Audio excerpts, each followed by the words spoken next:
Okay, so here we go. We're going to dive into this Mere Mortals worksheet.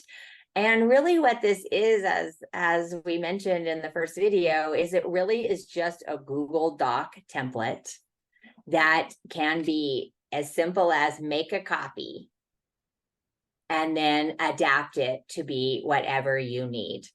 And so there are some of these questions as we walk through will not apply to your particular situation, or you don't like them, or you don't want to, just delete them.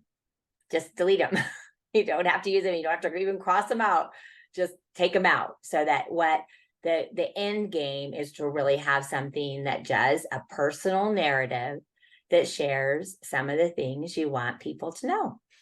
And so it really is as simple as that. And I think that that part about the personal is really important. So this is the 3 pages that are in the document. And what is important is that to make sure that you know, again, this is important. I just want to emphasize this, is that this is important information on things that we want and do not want related to our death. And it's in addition to a last will and testament, an advance medical directive, or 5 wishes, or some other legal document. Those are kind of the 3 main ones. There's probably something else that is there, but in any other documentation that you have about assets and things. But those 3 things, or the 2 or 5 wishes and a will, any combination, this is in addition to that. Highly recommend, if you don't have those, to do those. Just get them done. You can get it online really quickly, and it won't take very long. And it really is a fill in the blank, and it will help with any legal things. Yeah, 5 wishes is super easy, and there's free versions out there if you just Google free version of 5 wishes. And so a lot of healthcare providers actually will, if you go on your like online portal, there'll be an option for those too. So there's lots of options that are totally free to get these done. And it is pretty important, so that, if you're in a situation where your loved ones are wondering, what does this person want? Do they want to like stay alive, or is it time to let go? And not making them make those decisions is a very kind thing. So yes, it's really hard. And I've been in that situation where there were not things in place, and it is very difficult. And so it just helps everybody, and it helps us, and they've made it so simple. But related to Mere Mortals, the using regular language and just I desire, and personal words and phrases with as much clarity as possible is just another piece, is that we don't have to use fancy words. We can just talk. Hitherto for, I declare. Yes, we don't have to use those. And we sometimes feel like these kinds of things need it. This is just a personal narrative. Mm-hmm.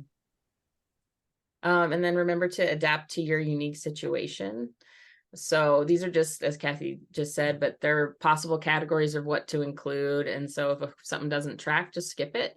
And then if you want to add something that you're like, really, this is my unique situation, then you can add that too. Like, I have 5 goats. What do I do with my goats? I want my goats to be present at my funeral. So whatever your unique situation is, feel free to make this yours. It is yours. Make it yours. Yes, love it. Okay, so we're just going to walk through the worksheet. And again, it's all in there in the download, and these are all the same things that are on there. But as we just walk it through together, we'll just kind of go back and forth through it.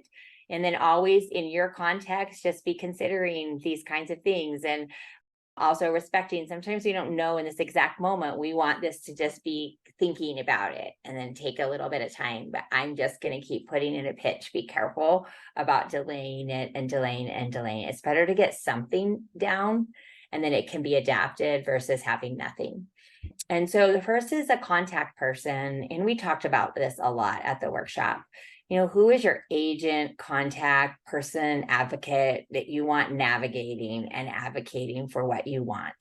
And so in some of the situations that I was in travel traveling with people as they had terminal illnesses and knew that they were going to die, we talked that through. So who do you want? And then who is going to make sure that what you wanted happens?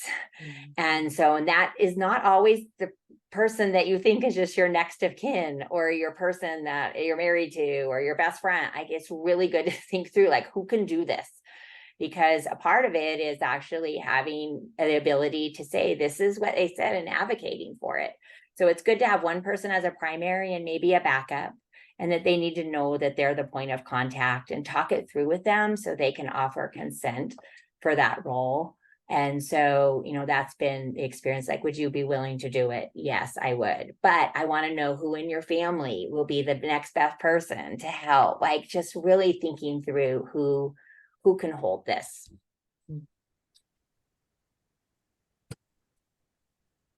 And with regards to kids, if you have kids, guardians needs to be clearly chosen and communicated with, and they need to be part of your will, so that it needs to be a legally binding document when you have children. And so you can also be more specific. So that's just as far as like the legal guardians, but as far as if you have any other specific things you want around what once you want to be communicated to your kids, or some desires you have for your kids, that's where you could put those things, is in this document.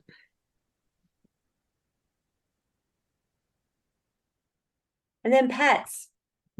This actually came up in our thing. We didn't have it in the original document. And so this came from our crowdsourcing, and this is so important because our pets are our loved ones and they need caretakers. And so what's important to us related to our treasured pets? Who do we want to care for them? Are there other things that they need to know? And as I was going through this document for myself, and I really thought through my dog and the idea of, like, if I wasn't here and I left without my partner, Jose, like, what would I want? And if we left together, who, so those kinds of things it really helped me to know, okay, I want you to know this is what I want to do with my dog.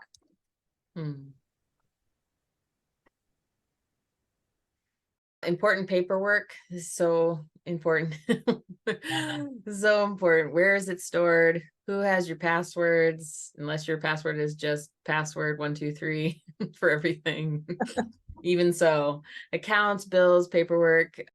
This is so important because there's so many things that, especially if you haven't done a will, that people are going to need to know. And our world has expanded so much in the last 20 years digitally. And you just think about all of the, automatic payments you have, all of the like Netflix subscriptions, all of the, there's just 5,000 things. And so I think just getting something like a book that just has all your passwords, or some sort of system where you have all of that stored and it's clearly accessible to your loved ones. I have this little binder. So this is where I try and put things, but in my Mere Mortals, I kind of narrate, like, here's where to find certain things. Here is where I have a document on the computer. So, like, those details. And the most important thing is just whatever works that somebody can actually find. And on Amazon, there's a few like empty notebook journals for passwords that have funny titles, if that helps. Like, if I kick the bucket, and here's all my passwords, and it'll have like formats. So that's, if that helps you, that can be helpful. I've never heard of this before. I'll send you some. There's some pretty funny ones on there. Awesome. So medical assisted dying, or dying with dignity, we've got a space for this on the Mere Mortals worksheet. And so we're going to talk more about this in video 3, but just to say in there, for people with terminal illness, and it depends on state laws. And so some people can go through the process where it's a medical assisted dying that is kind of alongside hospice kinds of things. But instead of a transition where you just aren't sure what's going to happen, a certain point in time where you can leave this earth. And so that is a piece of medical assisted dying that is very important for people to know. It has a lot of textures to it. And so for me, because I have journeyed with people through it, I have that very clearly written, that that is something that I would intend to do. And so, and a sudden death, that's not something, but in a terminal illness, it's just clear on that I want that option. Doesn't mean I would do it. That's an option. And so we just wanted to leave space in there for people and give people the chance to explore that. We'll talk briefly about it in video 3, but that is something that each person can do in their own individual state and just learn more about, and respecting that people are all over on the map about that. And so to honor that, just like everything in here, it's our personal thing, and what I want and what another person wants can be completely different. It's not ours to judge. It's to be clear so that we can communicate that to others. Yeah, I think that's really important. And then a call list. So who do you want to know if something happens to you? So just, you don't think about it until you're in the moment. And Kathy and I have gone through this with some folks in our community of just brainstorming, like, who are all the people we need to call right now, and names, numbers, and relationships. And so if you're able to do that and give that gift to your family, that they're like not having to, rack their brains thinking of who to call. Yeah, just, and maybe they're people you don't want on the list. I don't know. So yeah, I think that's worth thinking through and jotting down. Yeah, I love that. I love that reminder. I mean, everything that we're saying, just use it through the both lenses, what we want and what we don't want.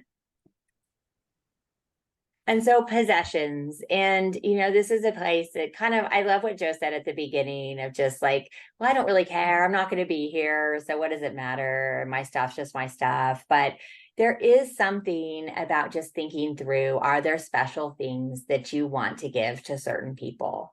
And I have traveled with a lot of people. It makes me feel kind of weepy in this moment because I remember talking through some of these things with them and really hearing that actually they did want certain little treasured possessions to go to certain family members or friends. And so that is a really special thing, because that means that that thing is going to last in a different way than people who don't know anything about the value of that going into your house and getting rid of it. And so, and sometimes that's one of the greatest gifts we can give someone else, are some of these little special tender things that are really truly treasures to them.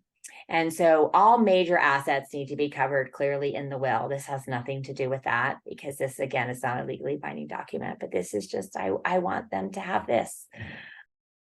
As simple as that, using that prompt.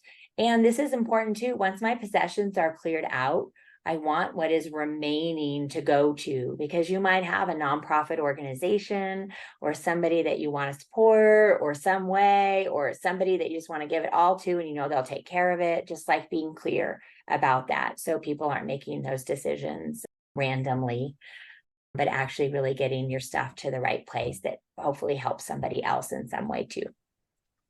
I never told you this, Kathy, but I really want you to have my light up giraffe when I die. Oh, I don't want you to die, but I will take good care of it. No, I'll give you something cooler, don't worry. Okay, organ donation. Do you have your organ donor card completed? Anything you want anyone to know about this? This is, something that you fill out on your driver's license, generally, I think in every state. Is that every state or just? I think it might be at this stage, yeah. So it, and that's again a personal decision, but if that's something that's important to you, make sure that you have that filled out, and then if there's anything specific that you want people to know. I have a friend who their mom really wanted their body donated to science, and so they were able to do that. And so I think just getting clarity. Yes, and that's really important. Like, that's something that has to be the official thing. And so as far as I know, I'm pretty positive. Yeah, I think for legal reasons they don't do it unless the person consents. Yes. And so making sure that that is communicated. And then if you realize as you're doing this that you don't have that checked, you can easily sign up to have that happen. And on a personal note, if you've never thought about it, I have a couple friends who are alive today because of organ donations. And so it is something that's can be a real life saving thing to other people. Yes, it really is a really beautiful gift. So military service, same thing. This came up at our workshop and I really appreciated it, is that for veterans of any kind, and a lot of people have served, and we might even not even know in their life that they served until they died and then find these things out. But this is just anyone who's connected to anything related to the military, any of the potential resources like free burial, cremation, flag ceremony, any kind of, there's certain rituals and things that the military will do for people who have served. I've been to some services like that. And so just also good to check out what you qualify for based on service status, but just to share that in there so that people know, because that might be very special to you and really important to be incorporated. Mm. And also just financially helpful for the family. I have a friend who was living outside who died and he didn't have anything and he was in the military. And so we were able to get like a full funeral for him and it was all paid for and everything and honor his life in that way. And they wouldn't have had that opportunity otherwise. So. Yeah, so important. And then post-death arrangements. So what do you want to happen with your body after you die? And we'll get into more of those options in video 3, but cremation, burial, composting, science care, more. Where do you have prepaid services? Make sure and list any of the contact numbers for any of those plans so it's clear who to call. And yeah, just thinking through. Again, it's one of those like, I don't really care things sometimes people say, but you know, I think the more you look at different options and kind of in what, you know, you might have a family plot or you might really, you know, be an environmentalist. And so you've never even heard of like body composting and, you know, there might be all sorts of things that you've never explored. And so just taking some time to really think through that. Yeah, thank you. I think this is really important too, is that really just because someone tells you how much something costs doesn't mean that it's how much something costs. And so there's a lot of people are taken advantage of in death. And so there are ways to be creative and get other opinions. And I'm really excited for you all to have the opportunity to learn a little from Becky Davis, because I know in my relationship with her, I've learned a lot about these things that have been super helpful to know. And some things like science care, I traveled with somebody and, you know, there's no expense related to that. So thinking through.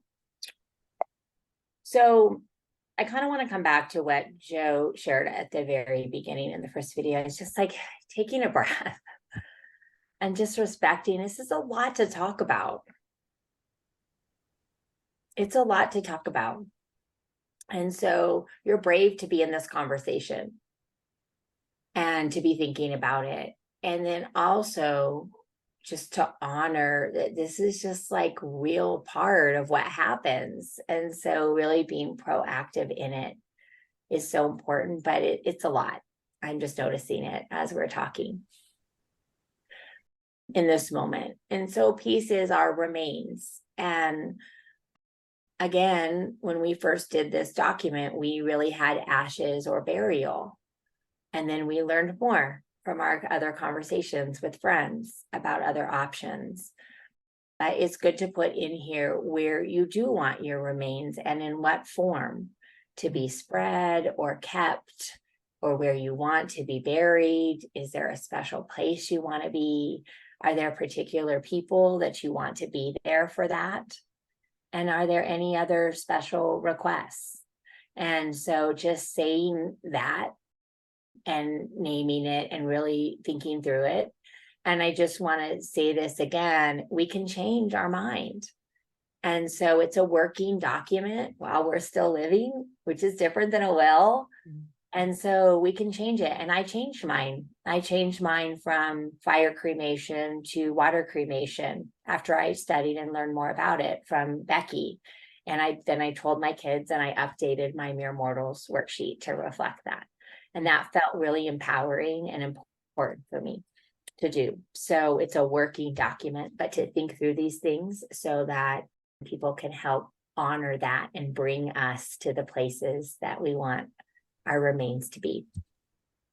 And then memorial service. I think we addressed this. Are there some things you definitely don't want it to be? That can kind of help us. The South Star, what we don't want, can help us find our North Star. Is there a place you want it to be, have it hosted? Someone you want it to officiate it? Open or closed casket, viewing, songs, quotes, scripture readings? You want particular people to share at the memorial, or you definitely don't want certain people to share at the memorial? Overall feel, circles in your life you want to come, and then anyone you definitely don't want to come. Have you ever had to navigate that, like uninviting or not inviting? Yes, Yeah. it's really hard. It's really hard. Just a couple times, but it was tricky. Yeah. And then food and any special things you want included. You know, growing up, I come from a mixed race family, and I remember my mom's Swedish German Lutheran, and the funerals were very like dirgy, dark clothes. And then my dad's African American, so it was like white clothes and like celebration. And I just remember as a little kid being like, these are really different experiences. And each culture has its own things and ways of, you know, a celebration of life or like mourning. And so yeah, just recognizing like what from your own culture that you want to include, and maybe that you don't identify with anymore that you maybe don't want to include, and thinking through those things that really are meaningful to you. Mm. Yeah, it makes me think, there's a lot of questions on here, but they're really worth just processing through and just really considering and allowing yourself to kind of go there and put yourself, for me, like what I want, not what somebody else wants. And we don't have something in here that I do want to name, is that the idea of a living memorial is sometimes a possibility for people who have a terminal illness. And so I actually do have that here in mine, just with a little line. And it just says, I would love to, if I could, if I was still awake and here and everything, I would love to gather people together so I could hear stories before I die from my people.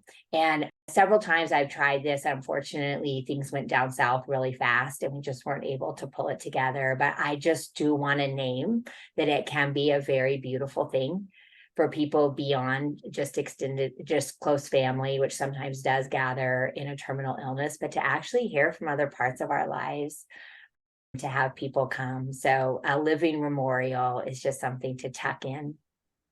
And if it was here, probably we had a terminal illness, we'd kind of be looking at it and we would remember that, and people would see that written down and just ponder it. That's good.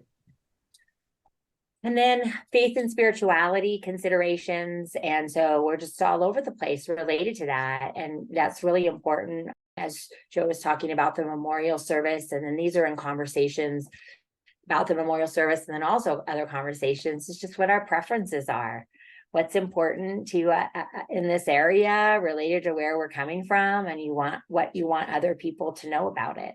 And so not something just to at least ponder, like this is where they stood, because it is really true. When people die, a lot of people impose our faith and spirituality on other people, and it's just good to kind of go, hey, just want you to know. It can really help. This is huge, since we live into all eternity social media. Do you have someone who has access to your accounts? A lot of platforms you can designate someone, designated survivor, I can't remember what it's called, in your settings. Are you comfortable with things being communicated this way as needed? I think it's just the way of the world now. And so I know Facebook for sure has you can choose one of your friends or family members to be your person who manages your Facebook account upon your death.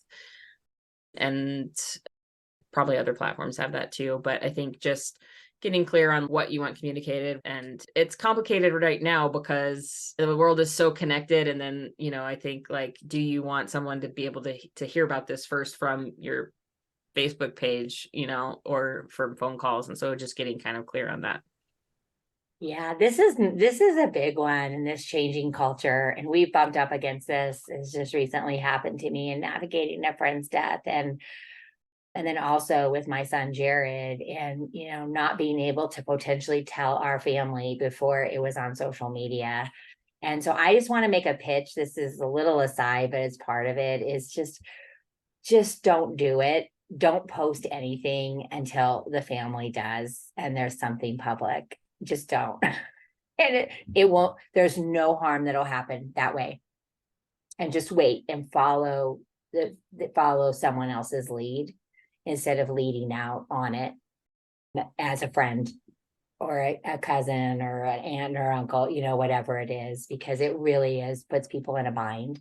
And then, it's really important to say what you're comfortable with and not comfortable with. And I think mine just says, I really want to make sure that my close circle knows first. I don't want them to find this out from social media, but once that's done, I'm fine with it, so just whatever feels right to us.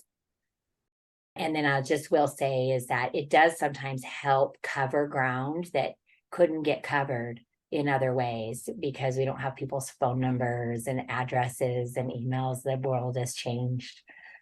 So, but it's tricky, and it's important to address.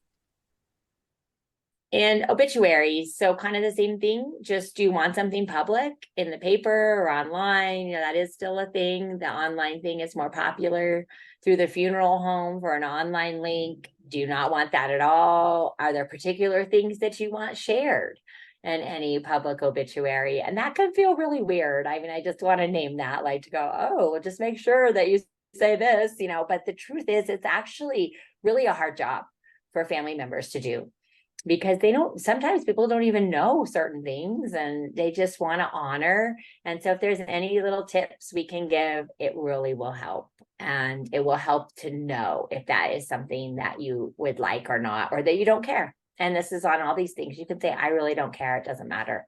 And just say that. So then when they read it, it'll say, they don't care. Doesn't really matter. Just do whatever we think. And then that will help give freedom to the people who are trying to come up with the right words. Yeah. And then donations. Is there a place you'd like donations made in your name instead of flowers? Something that you love, a cause or an organization. Yeah, a lot of folks love doing that. They love to be able to make a donation in your honor. And so maybe think that through of something that you would want to donate to.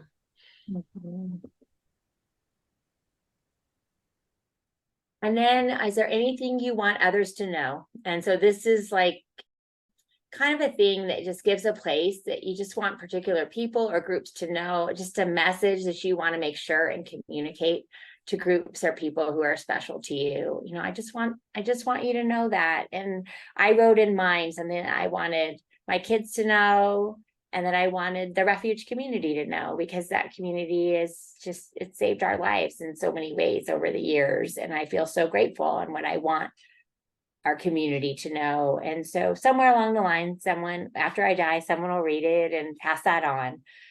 And that my kids, if I die before them, which I hope in any way, shape, or form that could happen, that they'll know just that last little message of something that I want them to remember and know.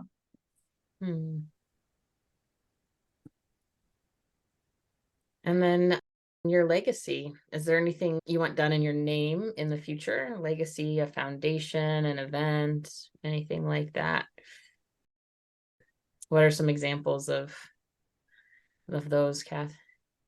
I think that scholarships, so that's something, a scholarship in your name. And so in Jared's name, we obviously didn't have any of these things for a 19-year-old in these moments, but we create a legacy as a scholarship. And so then other people are benefiting from people's donations, sometimes a foundation, like, I just want this money to make money for other people, a special event, bike rides, special things that people love to do, a paddle out, things that benefit people, or the ways that people remember people.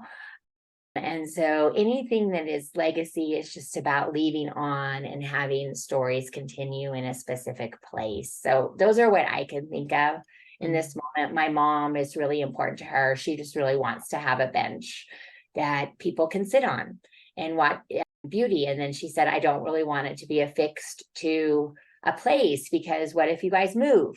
And so I just want you to be able to move it. So it could be in your yard, or it could be somewhere that's special. But then if you move, I want you to take it with you somewhere. And that's a legacy thing. Yeah.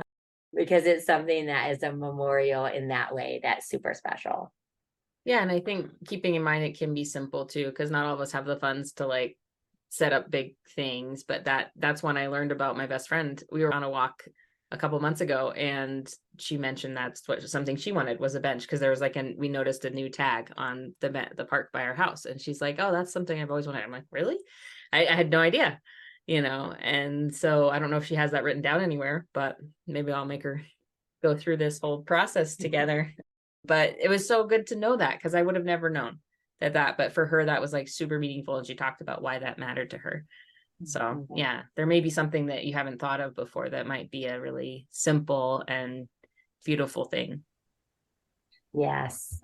I love hearing that. Like just the random things when you just start talking and then this thing emerges. So what else? And this part is really crucial, and that is just what's missing. So we covered a lot of ground. We tried to, flesh out as much as we could. And then we know everyone's unique. And there are other things that you want in here. And so just put them in and make your own categories and add to them. And any last things, just anything that feels like this is the best expression of what I want people to consider and to know that came from my heart. And so one of the things I put in mine also was, I just want you to know too, like whatever you end up doing is going to be okay. So I shared, this is what I love, but don't feel like, I know you're the ones that are here. And so I just want you to know that there's all the grace in the world. You don't have to like work to make something happen for me. And that was really important, just to give freedom, but then also help them know, but then they could be released. So that's a little bit on what's other things that are very important to you. And so whatever those are is just to include them. It's great. Yeah. And then when you're all done talking it through with the person that you chose, and maybe the other people, the backups, and then signing it. And again, it's not legally binding, but it's helpful. So yes. And when I put this thing on here, I added, if you want an advocate or friend that just says, I read it and I know, or a witness. And the reason I put that on there originally is because kind of, again, this stemmed from some other work that I had done over the years with people. And I worked with a couple families that had some tricky people in their families. And so just them saying it wasn't enough. And so they really needed some backup. And so then it was like, no, we walked this through with your grandpa. So like he heard this. I'm not making this up. I didn't like type things in. Like we did this together, and they witnessed it and heard it all. And it really helped, honestly, because there's this little piece of, this is what they wanted. And another time I had somebody who died, and then they didn't have any living relatives. So they had a father-in-law, and they said, it won't count unless it was other people like knowing. And for him, it was very important what was in here. It was really important. So I said, I know it's hard. This might not be exactly what I want to hear, but these other people heard it too. And it really helped. It was like, I could feel their exhale. Like, I know they meant this. They meant it. They meant it enough to really get somebody. So you will know your unique situation, but that's why there's a space for that, just in case, and to really think through that.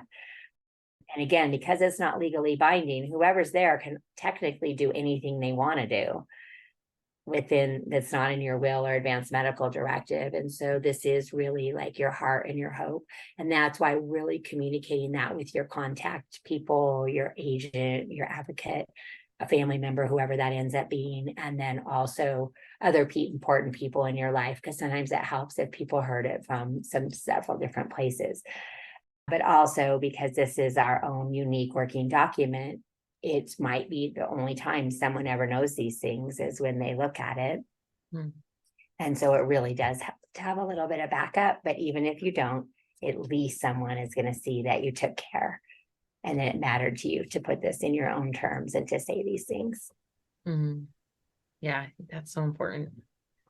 Yeah, after folks die, people get weird sometimes, and families are complicated, and there's just so much drama sometimes. And so anything that's in writing, I'm sure it doesn't necessarily solve issues, but I'm sure it can make things easier. And I'm just thinking about the bench thing. There's a million things like that that people could go back and forth about. And so I think, yeah, writing is good. Yeah, that's what this is all about. So, whew, take a deep breath.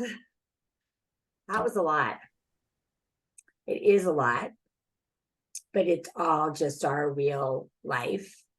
And I remember when I did mine before the workshop, and then I updated it. I cried when I was doing it. I felt weepy. I feel a little weepy right now, honestly, because it's hard.